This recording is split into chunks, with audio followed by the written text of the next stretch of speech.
Sexual assault is such a relevant and pressing issue on college campuses all over our country.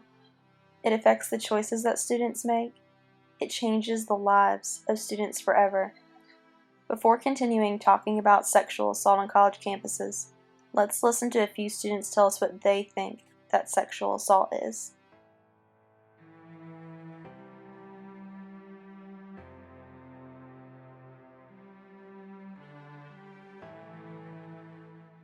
Touching or anything that a guy does to a girl or girl does to a guy that they don't want. So it doesn't even necessarily, it can be like you can be fully clothed, any sort of thing where you're hitting them or you come onto them or you kiss them or anything that is not wanted by the other person, I would say.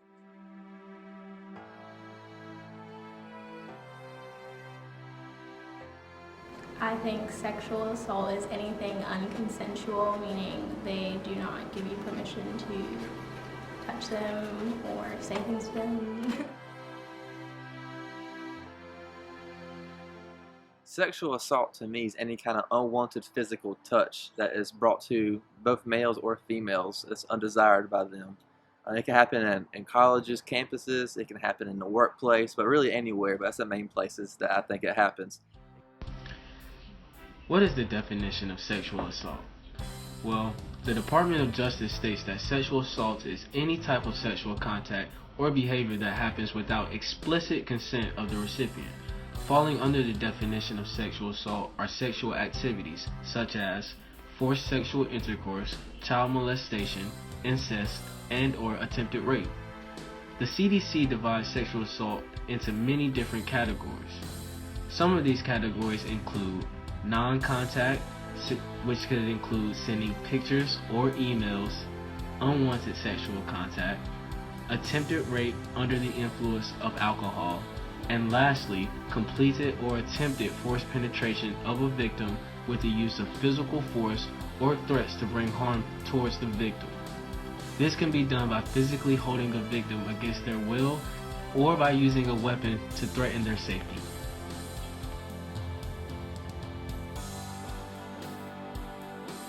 It is reported that 1 in 4 students are assaulted on campuses. Women ages 18 through 24 are at an elevated risk of sexual violence. Among undergrad students, 23.1% of females and 5.4% of males experience rape or sexual assault through physical force or violence.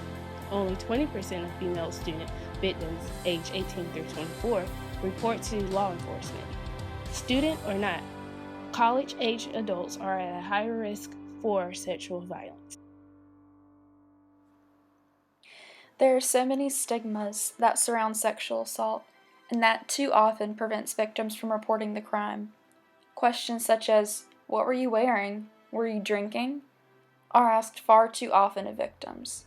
Before we continue, let's clear up a few myths surrounding sexual assault. Myth number 1. Victims of sexual assault lead their attackers on by wearing tight or provocative clothing.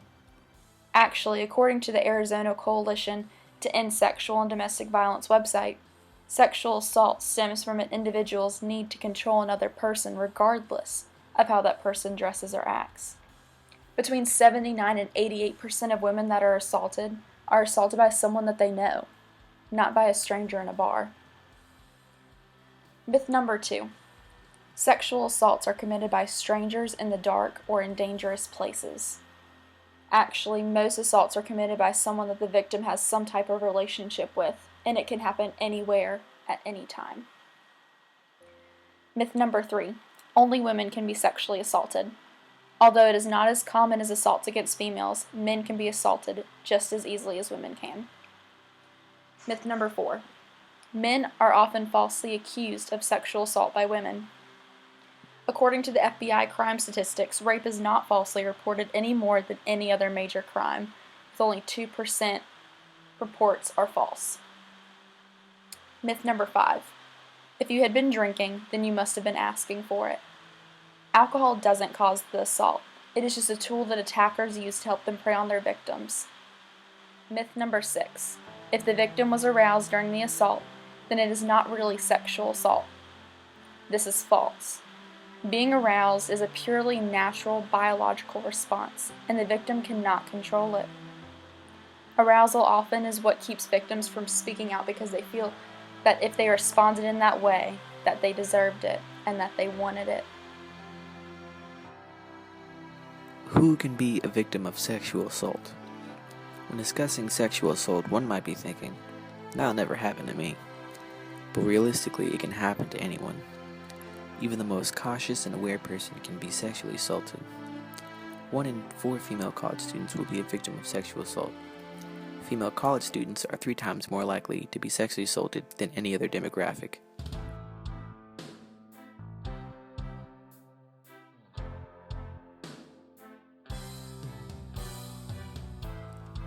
Male college students are 5 times more likely than male non-students to be the victim of rape or sexual assault.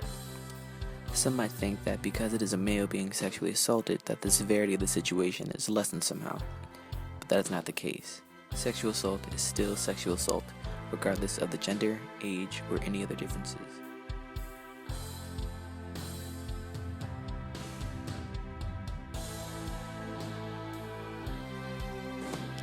There are different ways to get involved and help fight against sexual assault on college campuses. One way is to start a conversation. Talk about sexual assault and ending the victim-blaming society that we live in today. Awareness is the best defense that we have. Educational programs that reach all members of the campus community is also a vital way to help prevent sexual assault. It is important to utilize a variety of strategies to provide students, faculty, and staff with opportunities to inquire information about sexual assault and develop behavioral skills that will help enable them to enhance their own personal safety, as well contribute to the safety of other members of the campus community. Another way to help prevent sexual assault from occurring is to implement higher security measures to decrease the risk of sexual assaults on campus. These include adequate lighting, effective resident hall security system, escort services, timely notifications of reported crimes, and ongoing information campaigns. There are also national organizations that pledge to protect women and men alike from sexual assault. These organizations include It's On Us, NotAlone.gov, White Ribbon Campaign, Take Back the Night, the Clothesline Project, and more. Like I said, some of the things that we've already started doing, like awareness is super important, I think, and like seminars and stuff that we have already. And prevention would be probably awareness, and if you see something weird happening, make sure you notify authorities. By being in a large group of people, when you're going out somewhere, you're walking, always walk with friends and have people around you to avoid that situation. Sexual assault does not only affect the life of the victim, but it also indirectly affects the lives of the victim's family and friends. Many family members do not know the best ways to cope after finding out someone they love was sexually assaulted. They blame themselves for not being there, not helping them, or not preventing the attack altogether. They begin to feel helpless. These feelings and emotions are intense, valid, and very hard to deal with in the aftermath of this kind of tragic news. A family goes through stages after hearing something like this. It starts with disbelief, followed by anger and guilt, and ending with anxiety and confusion. It is important for families to remember that there is no right way to deal with hearing someone in your family was the victim of sexual violence. A great way of coping with these heavy personal feelings is to take care of yourself both emotionally and physically during this time. This is so the family can come together and be a stronger support system for the victim to lean on while they deal with the horrors that follow sexual assault. The process of moving on after someone you love was sexually assaulted can be difficult, so reaching out and talking about it is the first step in finding peace with what has happened. Family and friends can call the National Sexual Assault Hotline at 800-656-HOPE to talk to someone who knows what you are going through. Recovering from such a terrible event does not have to be done alone.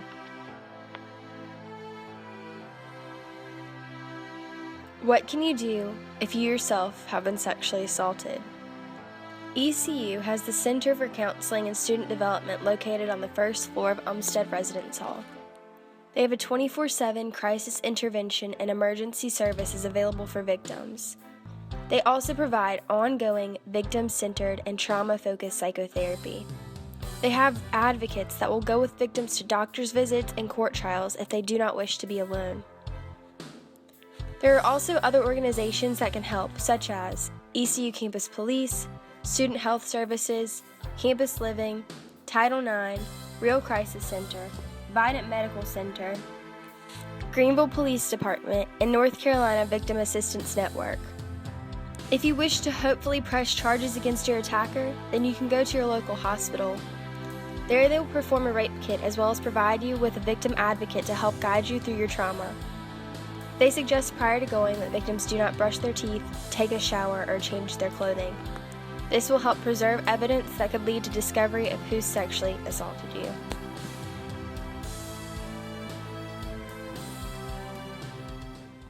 What can you do if your friend has been assaulted, and how can you help them? One of the most important things to do is to listen. Listen with no agenda. Listen just to listen, not to reply. Don't be afraid of there being a little silence between when your friend is done telling you about their experience and when you reply. Take a little time to think about something to say after they are done talking. Always remind your friend that what they went through was in no way their fault. It is never, never the fault of the victim. Honoring your friend's decisions in this situation is also very important.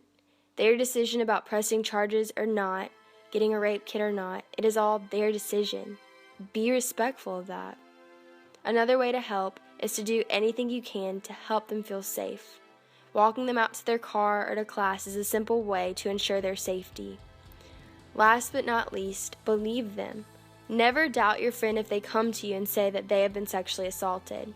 There is little that could hurt worse than their own confidence not believing their story. Hopefully, one day we can live in a culture where the victim is believed and they will be assisted in helping find their perpetrator. We can do this together.